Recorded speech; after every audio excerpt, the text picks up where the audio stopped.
and does volume 2. And what is Luke's volume 2?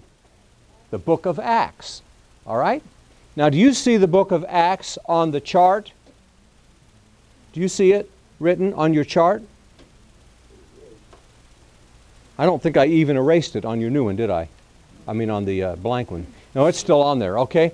And you'll notice that there's a line that extends from Matthew to the right. You see that line that extends? And you'll see at the bottom of the book of John, there's a line that starts extending. And that's because that's the partial suggestion of a box for the book of Acts, okay? Instead of drawing the whole box out, we just drew a couple of lines to indicate that box, there's a box for the book of Acts, all right? So, the book of Acts. Now, in the book of Acts, we have the story of the spread of the church, the spread of the gospel. And that's what we're going to be looking at for the most part tonight. All right, now, in the book of Acts, then, you get several things that are happening.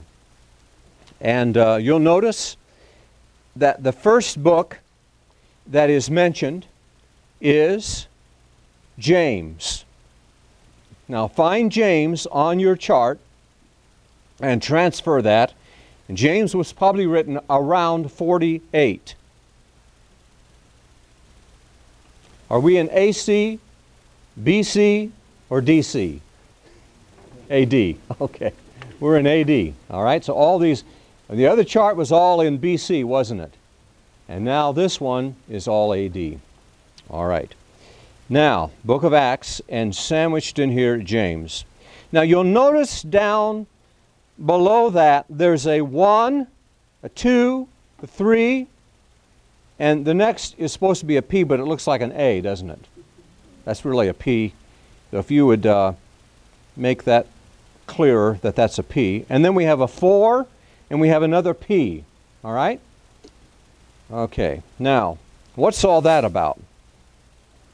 Well, those numbers, 1, 2, 3, and 4, and the 2 with a P in it, are talking about the missionary journeys of the Apostle Paul, and is talking about the 2 times that he is imprisoned in Rome.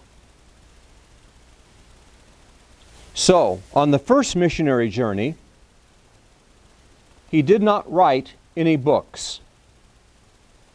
And so we just have a 1 there, and it's 46 to 48. You see that?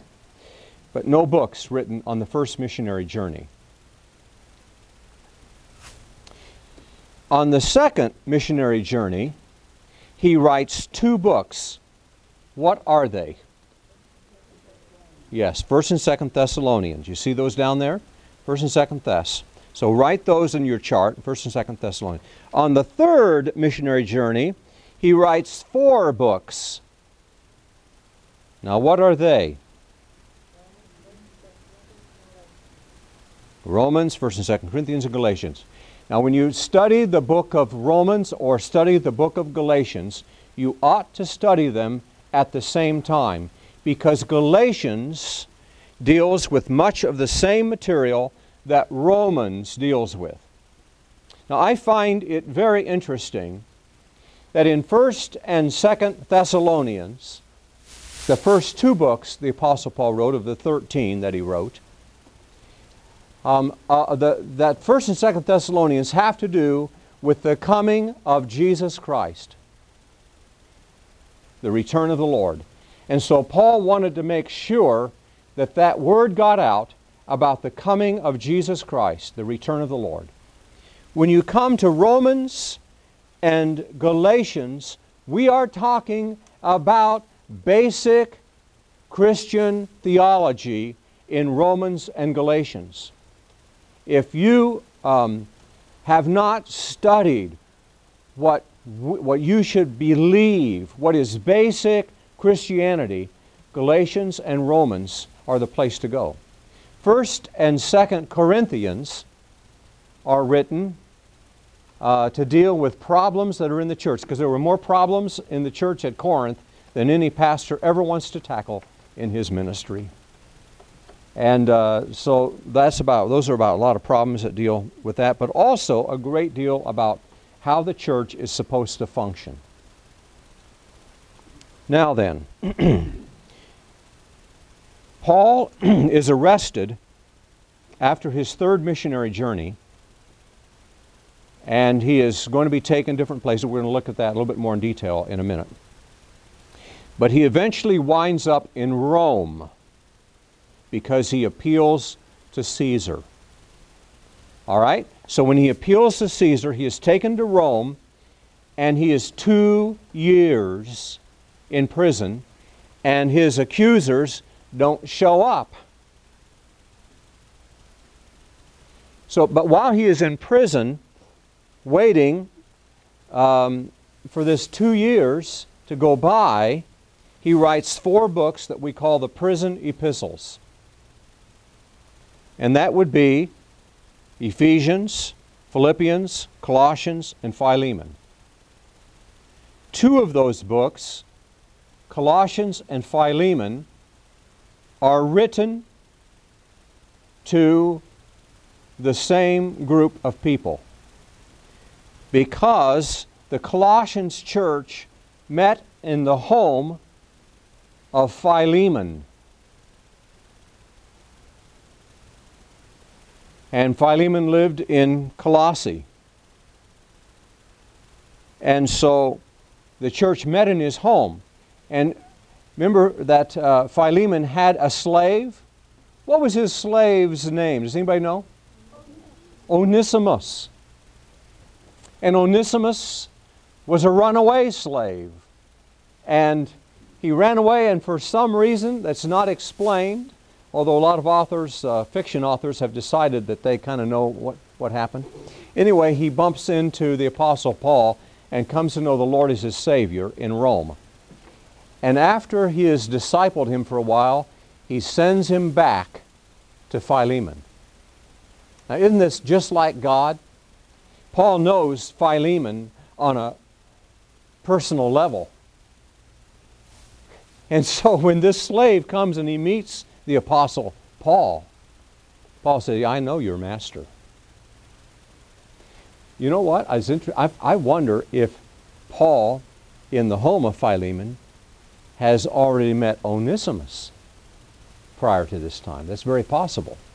At any rate, he leads him to the Lord, and Paul instructs him, you need to do the right thing. And the thing that you need to do is go back home. Now, in that culture, what that could mean, most likely what it meant would be what? Execution. Because they really frowned on people, on slaves running away. And so it's a risky thing. And I wonder how long it took Paul to talk Onesimus into going back home. I don't know.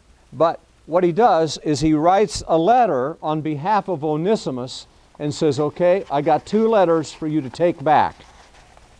One is a general letter to the church, and the other one is a personal note on your behalf to your master. And the church meets in your home, in the home of your master, and so take both of these back and give them to Philemon so he can read them. Isn't that something? And so when you read the book of Colossians, you ought to tack on the end of that, go ahead and read Philemon, because they came to Philemon at the same time. And what was the city he lived in? Colossae. And so what 2 books go together? Colossians and Philemon. All right. Now, if you're a new Christian and you don't know where to get started reading the Scriptures to get pretty much grounded, I would recommend that you read Galatians, Ephesians, Philippians, and Colossians. I like to have people get into those because those books give you a lot of the basics for living the Christian life. And so every new believer ought to read Galatians, Ephesians, Philippians, and Colossians. You can tack on Philemon if you want. But new Christians need to read those 4 books.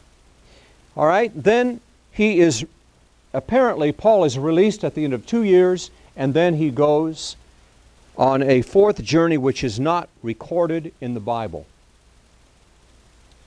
But apparently, then he writes 1 Timothy and Titus from Macedonia, and then he is rearrested, and again it's not in the book of Acts, but apparently from internal evidence, he is rearrested. Back in Rome, he writes 2 Timothy. And it's in 2 Timothy that Paul finally says, I have fought a good fight. I have finished the course. I've kept the faith. And henceforth there's laid up for me the crown of righteousness, which the Lord shall give me on that day, and not to me only, but to all those who look for and long for His appearing. Paul knew that the time of his departure was near, and that he was soon going to go home to be with the Lord. And so because he knew that, he goes ahead and he writes this book of 2 Timothy. He also says, I'm cold, and I need my coat.